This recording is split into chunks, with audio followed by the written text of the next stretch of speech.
بسم الله الرحمن الرحيم.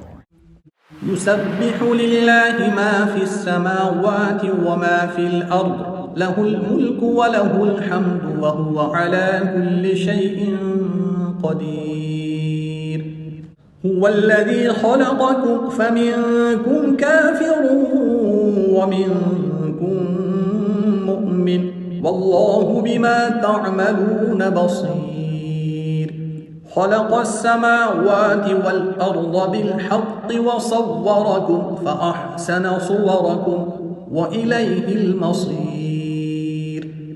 يعلم ما في السماوات والأرض ويعلم ما تسرون وما تعلنون، والله عليم بذات الصدور. ألم يأتكم نبأ الذين كفروا من قبل فذاقوا وبال أمرهم ولهم عذاب أليم. ذلك بأنه كانت تأتيهم رسلهم بالبينات فقالوا أبشر يهدوننا فكفروا وتولوا واستغنى الله، والله غني حميد. زعم الذين كفروا أن لن يبعثوا، قل بلى وربي لتبعثن ثم لتنبؤن بما عملتم وذلك على الله يسير. فآمنوا بالله ورسوله والنور الذي أنزلنا، والله بما تعملون خبير. يوم يجمعكم ليوم الجمع ذلك يوم التغابن، ومن يؤمن بالله ويعمل صالحا يكفر عنه سيئاته ويدخله جنات تجري من تحتها الأنهار خالدين فيها أبدا، ذلك الفوز العظيم. والذين كفروا وكذبوا بآياتنا أولئك أصحاب النار خالدين فيها وبئس المصير.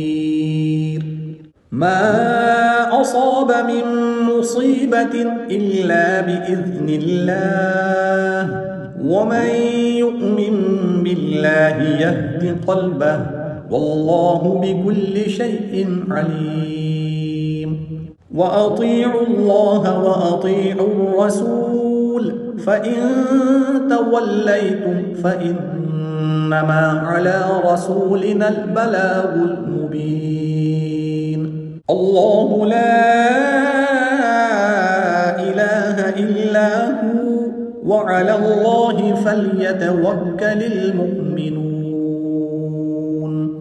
يا أيها الذين آمنوا إن من أزواجكم وأولادكم عدوا لكم فاحذروهم، وإن تعفوا وتصفحوا وتغفروا فإن الله غفور رحيم. إنما أموالكم وأولادكم فتنة، والله عنده أجر عظيم. فاتقوا الله ما استطعتم واسمعوا وأطيعوا وأنفقوا خيرا لأنفسكم، ومن يوق شح نفسه فأولئك هم المفلحون. إن تقرضوا الله قرضا حسنا يضاعفه لكم ويغفر لكم، والله شكور حليم. عالم الغيب والشهادة العزيز الحكيم.